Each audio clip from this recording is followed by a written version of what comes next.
Hello everyone, कैसे हैं आप सब। आई होप आप सब बहुत बढ़िया होंगे। Welcome to my channel counter stream classes by Purnima ma'am.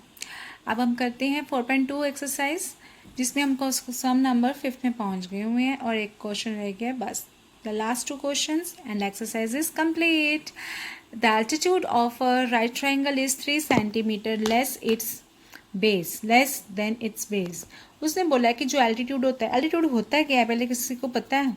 Right triangle का altitude, yes, that is a perpendicular, जिसको आप बोलते हैं जो हाइट होती है दैट क्या, जो 90 डिग्री का एंगल फॉर्म करते विद द बेस, उसको हम एल्टीट्यूड बोलते हैं।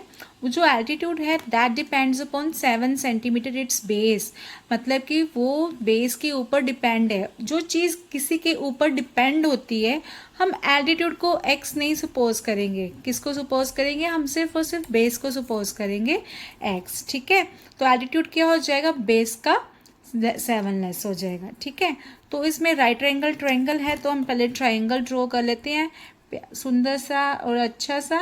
तो ये हमारे पास राइट एंगल ट्रायंगल है। ये हमने बी ले लिया, दिस इज सी एंड इसको मैंने ले लिया ए। This is 90 degree.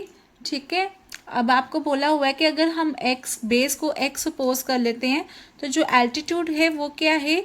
लेस है। किससे? बेस से 7 लेस है। लेस का मतलब क्या होता है? माइनस। क्या होता है? Minus. If the hypotenuse is 13 centimetre, तो अगर ये सेंटीमीटर्स है तो ये भी हम 7 सेंटीमीटर्स में ले लेते हैं और हम ब्रैकेट में लेंगे एक्सप्रेशंस जैसे भी लिखा हुआ है। ठीक है, तो x-7 ब्रैकेट में और साथ में आ गया आपके पास सेंटीमीटर्स। ठीक है, तो आपको पिक्चर देख के और कुछ मेंशन नहीं किया हुआ, सब कुछ सारी साइड्स गिवन कर दी हुई है, चाहे वो x वेरिएबल की फॉर्म में, चाहे जैसे मर्जी है। फाइंड द अदर 2 साइड्स, मतलब कि ये दोनों साइड्स बेस और एल्टीट्यूड हमने फाइंड करना है। तो और कुछ नहीं गिवन है, बट हम लोग को इतना नॉलेज में है कि हमें अगर राइट एंगल ट्रायंगल दिया है तब हम क्या यूज़ करेंगे? पाइथागोरस थ्योरम यूज़ करेंगे। क्या यूज़ करेंगे? Pythagoras theorem. ठीक है, तो वो सभी को आती है। क्या है? याद करो, जिसको आती है वो आंसर लिख दो।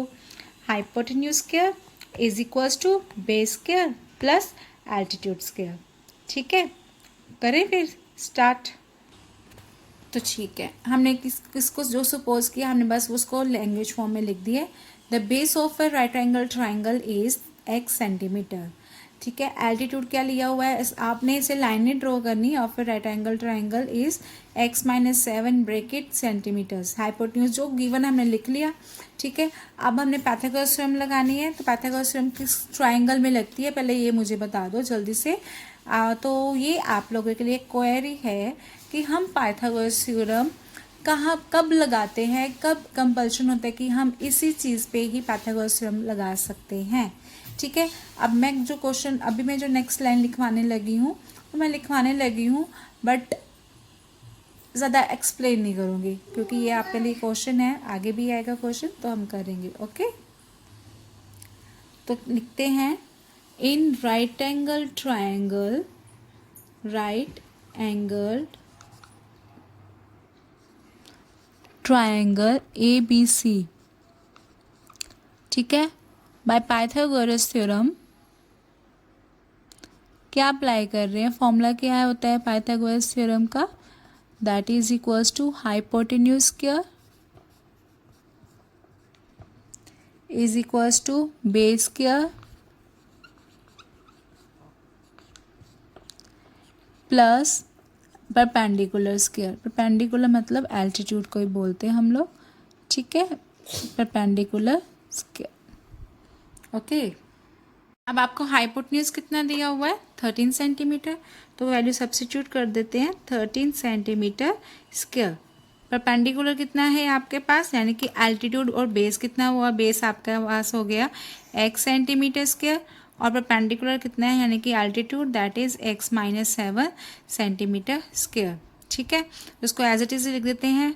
तो यहाँ पे हो गया 13 का square is 169 right centimetre square is equals to, अब ये यूनिट्स हम बाद में डिस्कस करेंगे, लिखेंगे। ठीक है, तो ये हो गया आपका x सेंटीमीटर स्क्वायर कर लेते चलो। यहाँ पे हो गया आपके पास x स्क्वायर सेंटीमीटर स्क्वायर, ये सेंटीमीटर स्क्वायर जो इधर का है और ये जो स्क्वायर है मैं कंबाइनली लिख लेती हूँ, ठीक है। तो ये हो गया आपका सेंटीमीटर स्क्वायर। इसको मैं कट कर देती हूँ क्योंकि आगे हम सेंटीमीटर्स नहीं लेके चलेंगे, राइट। तो ये हो गया एक्स स्क्वायर प्लस यहाँ पे a माइनस बी का होल स्क्वायर क्या होता है, a square minus 2ab that is 2 7 14x plus b square. B square आपके पास क्या है, 7 का square that is equals to 49, ठीक है।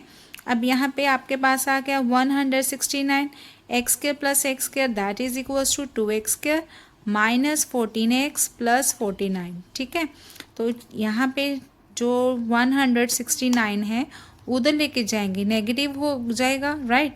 क्या हो जाएगा, माइनस 169 और इक्वल टू 0 हम इस साइड लिख देते हैं, कोई दिक्कत नहीं है। तो एक्स स्क्वायर माइनस 14x, 49 में से 169 हम क्या कर देंगे, माइनस कर देंगे, ठीक है। तो कर दिया, क्या आपका आंसर आया आपके पास 120। अब थ्रू आउट आपको क्या लग रहा है, क्या कॉमन आएगा, याद है आपको स्टेप हमने कल भी किया था, that is equals to x square, two common आ गया, minus 7x minus 60 is equals to 0। जो ये बाहर का 2 है वो उधर जाके क्या हो गया, 0 हो गया, कट हो गया, ठीक है। तो आपके पास इक्वेशन क्या आ गई, उधर जाके 0 हो गया, x square minus 7x minus 60 is equals to 0। अब 60 के अब हमने क्या बनाने हैं, फैक्टर्स बनाने हैं, तो वो बना लेते हैं। 60 के फैक्टर्स क्या होते हैं, एक्चुअली 1 मल्टीप्लाई बाय 60 है ना, तो 1 multiply by minus 60 is equals to minus 60। अब इसके फैक्टर्स क्या बनेंगे, इसको प्लस और माइनस करके आपके पास आ जाए। अब मैंने आपको बताया फैक्टर्स कैसे चूज़ करने, या टेबलर फॉर्म में कर लो चाहे आप टेबल बना लो। अब मुझे याद है कि यहाँ पे 12 5 से क्या होता है, 60 होता है, और 12 में से 5 माइनस कर दे तो आपके पास क्या आ जाएगा, यस। तो हमारे पास आ गया 12 multiply by 5 is equals to 60, ठीक है। नेगेटिव चाहिए बट आंसर में भी आपको 7 के साथ क्या चाहिए, माइनस का। तो 12 में से 5 माइनस करते हैं यानी you get the answer 7, but large number के साथ माइनस होगा तभी आपका ये माइनस आएगा। तो यहाँ पे माइनस कर देते हैं और इसको हम क्या कर देते हैं, प्लस कर देते हैं, ओके। तो आ गया माइनस, तो यहाँ पे भी माइनस 12 और मल्टीप्लाई बाय 5 इज माइनस 60। सो हमने क्या कर दिया, मिडिल टर्म को स्प्लिट कर दिया, किस में स्प्लिट कर दिया, माइनस 12x में और 5x में, राइट। तो आपके पास क्या आ गया, ये यहाँ पे x कॉमन, तो ब्रैकेट में क्या आ गया, x माइनस 12, x माइनस 12, यहाँ पे क्या साइन है, प्लस 5 का, तो यहाँ पे क्या आ गया, x माइनस 12 अगेन, राइट। तो आपके पास टोटल कितने फैक्टर्स चाहिए थे, यस 2 फैक्टर्स चाहिए थे, ठीक है। तो वो 2 फैक्टर्स आपके पास क्या आ गए हैं, लिख देते हैं यहाँ पे। एक आया आपका पास x minus 12, the second one क्या आपके पास आया x प्लस 5, राइट, डन। तो यहाँ से आइदर और कर देते हैं, this bracket is equals to 0 and the second factor is equals to 0, right. क्या आ गया x की वैल्यू, दिस वन इज 12 और दिस वन इज माइनस 5। तो किसको रिजेक्ट करेंगे, ऑब्वियस है नेगेटिव वाले को, कि कोई भी लेंथ है, कोई भी हाइट है या कोई भी कुछ, वो नेगेटिव नहीं होता है, ठीक है। तो हम इसको क्या कर देते हैं, रिजेक्ट कर दिया हमने, क्या कर दिया हमने, रिजेक्शन कर दी है। तो x इज इक्वल्स टू 12 को सिलेक्ट कर दिया है। तो आंसर क्या करना है, फाइंड द अदर 2 साइड्स। तो फर्स्ट साइड आ गई, therefore base is x which is equals to 12, x centimetre है तो क्या आ जाएगा 12 सेंटीमीटर, और एल्टीट्यूड क्या है आपके पास, याद है, ऊपर देख लो अगर याद नहीं है, that is x minus 7, x minus 7 centimetre. तो क्या आ गया 12 माइनस 7, ठीक है। तो 12 माइनस 7 क्या होता है 5, तो हमारे पास ये क्या आ गया, आंसर आ गया, ठीक है। बेस एंड एल्टीट्यूड को सॉल्व किया। आप लोग चीज़ नोट कर रहे हो, जो चीज़ हम रिजेक्ट कर रहे हैं ना फिलहाल तो जो आपके पास आंसर्स आ रहे हैं एक्स को सॉल्व करके, चाहे पॉजिटिव आ रहे हैं दोनों चाहे नेगेटिव, जब हम फिलिंग करते हैं तो वो ही आंसर आता है, ठीक है। और नेगेटिव आ रहा है तो बेटा वो रिजेक्ट तो हो गया, बट यहाँ पे जो आया आंसर वो भी आपका पॉजिटिव ही आया है, ठीक है। तो ये आपके पास आ गया सम नंबर 5 का आंसर, ठीक। अब करते हैं सम नंबर 6 नेक्स्ट करते हैं। तो हम कर रहे हैं अब इस एक्सरसाइज का लास्ट क्वेश्चन, ठीक है, question number 6। A cottage industry produces a certain number of A cottage industry produces a certain number of pottery articles in a day. तो एक इंडस्ट्री है जो कि एक सर्टेन आर्टिकल्स को प्रोड्यूस कर रही है। ऑब्वियस है, कुछ इंडस्ट्रीज है, कोई फैक्ट्रीज वगैरह कुछ ना कुछ बना रही होगी, ठीक है। तो वो एक दिन में जो certain number of articles produce कर रही है। इट वॉज ऑब्जर्व दैट, उसने पर्टिकुलर डे पे ऑब्जर्व किया, क्या ऑब्जर्व किया, the cost of production of each article, कि एक आर्टिकल की जो कॉस्ट है, ये सेम सम है जैसे हमने सम नंबर 2 जो एग्जाम्पल 1 के सम सॉल्व किए थे वैसे ही है। Each article was 3 more than number of articles, 3 more than number of articles, right. तो अगर नंबर ऑफ आर्टिकल्स को हम कुछ भी सपोज करते हैं, एक्स सपोज कर रहे हैं, ठीक है, तो जो उसकी कॉस्ट है, कॉस्ट पता है ना, एक आर्टिकल्स की बतानी है, the cost of product of each article 3 more than, 3 more than मतलब 3 ज़्यादा, 3 more than twice the number of articles. Number of articles को क्या लिया हुआ हमने, एक्स लिया हुआ, तो उसका ट्वाइस, ट्वाइस का मतलब क्या होता है, 2x होता है, ठीक है। तो if the total cost of production on the day was, मतलब उस पर्टिकुलर डे में उन्होंने पहले तो ये सिलेक्ट किया कि जो आपके पास नंबर ऑफ आर्टिकल्स एक्स हैं उस एक की कॉस्ट आपकी बन रही है 2x + 3। तो टोटल जो कॉस्ट आपके पास बनी है वो उस दिन की, that is ₹90। Find the number of articles, और नंबर ऑफ आर्टिकल्स मतलब एक्स पे फाइंड करना है और कॉस्ट ऑफ ईच आर्टिकल भी, कॉस्ट भी फाइंड करनी है। लास्ट समय हमें फाइंड नहीं करनी थी cost, but number of articles find करने थे, ठीक है। तो ये आपके पास number of articles and cost हो गया, ठीक है। तो अब हम सम सॉल्व करते हैं, राइट। तो हमें जो गिवन था हमने वो सब कुछ मेंशन कर दिया है, नंबर ऑफ आर्टिकल्स भी मेंशन कर दिए, कॉस्ट ऑफ ईच आर्टिकल की भी मेंशन कर दी विद रुपीस, और टोटल कॉस्ट आपको सब कुछ मेंशन किया। टोटल कॉस्ट में आप लोगों को क्या करना है कि जो नंबर ऑफ आर्टिकल्स होते हैं और कॉस्ट दोनों का प्रोडक्ट करना होता है, तभी आप टोटल कॉस्ट फाइंड कर सकेंगे, राइट। याद है ना वो सेम सम में। तो हम क्या करेंगे, number of articles multiply by 2x + 3 is equals to क्या आ जाएगा, 90। तो अब इसको मल्टीप्लाई कर देते तो क्या आ गया, 2x², x multiply by 3 is 3x minus 90 is equals to 0। अब यहाँ पे कुछ कॉमन नहीं आ रहा है, ठीक है, तो हम कुछ भी कॉमन नहीं निकालेंगे।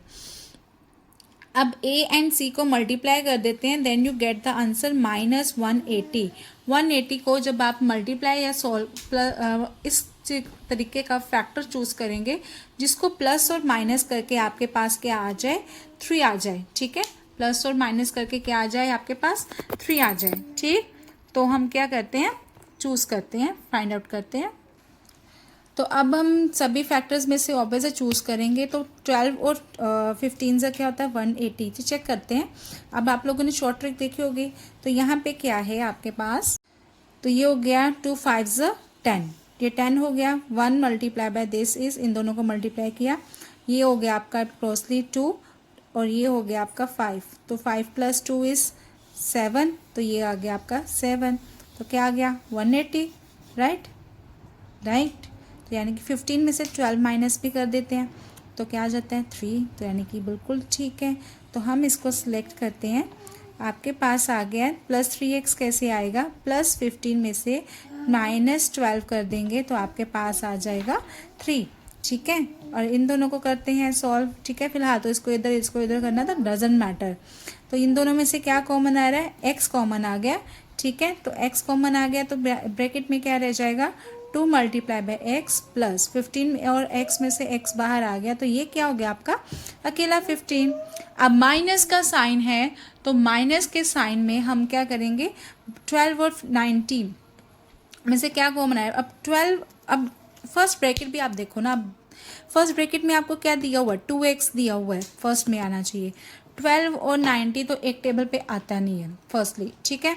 बट ये कब आएगा, जब याद करो, 12 5 60, 13 5 65, 15 6 से क्या होता है, 15 6 से क्या होता है, 60। Oh very good. तो ये आपके पास क्या आ जाएगा, 6। तो हम 6 को बाहर निकाल देते हैं, 6 के टेबल में 12 आता है, कहाँ पे आता है, ऑब्वियस है 2x पे आएगा, ठीक है। माइनस बाहर नेगेटिव साइन है तो प्लस का साइन हो जाएगा, और यहाँ पे 15 6 90 इक्वल्स टू 0। तो आपके पास 2 ब्रैकेट्स बन गए हैं। First bracket is this and next bracket is x minus 6 is equals to 0, right. तो अब यहाँ से x की वैल्यू क्या आ जाती है, 2x प्लस 15 इक्वल्स टू 0 और सेकेंड और x माइनस 6 इक्वल्स टू 0। तो यहाँ से आपके पास x की वैल्यू आ रही है 6 और इस वाली फैक्टर से आपके पास आ रही है 15, उधर जाके क्या हो गया -15 और 2 उधर जाके क्या हो गया, डिवाइड हो गया, ठीक है। तो ये आपके पास आ गई 2 वैल्यूज़ और जिसमें से हमने इसको क्या कर दिया, रिजेक्ट, ठीक है। तो सिलेक्ट किसको किया, x इक्वल्स टू 6, बिकॉज जो आपके पास नंबर ऑफ आर्टिकल्स होते हैं वो कभी भी फ्रैक्शन में नहीं होते और ना ही नेगेटिव होते हैं। So therefore number of articles क्या सपोज किया हमने, उसको x सपोज किया, क्या सपोज किया हमने, x, ठीक है। और जो कॉस्ट ऑफ प्रोडक्शन है वो आपके पास क्या आई है, 2x प्लस 3, क्या आई है, क्या आई है, 2x x प्लस 3। तो यहाँ पे x की वैल्यू फिल कर देते हैं, 2 multiply by 6 plus 3 that is 2 6 yes 12 plus 3 answer is 15। तो आपके पास cost of production on each that number of certain जो हमने सेलेक्ट किए थे ईच आर्टिकल की जो कॉस्ट ऑफ प्रोडक्शन है वो क्या आई, ₹15। तो ये आपके पास आंसर, दैट्स इट। तो ये आपकी exercise 4.2 is done with some number 6 and 5, ठीक है। अब नेक्स्ट एक्सरसाइज में मिलेंगे जिसमें हम लोग क्या करेंगे, क्वाड्रेटिक फॉर्मूला अप्लाई करना सीखेंगे और क्वाड्रेटिक फॉर्मूले ट्रिक्स समझेंगे तो कैसे करना है ये और कौन से बच्चे किस किस टाइप के मिस्टेक्स करते हैं। तब तक के लिए thank you and have a nice day.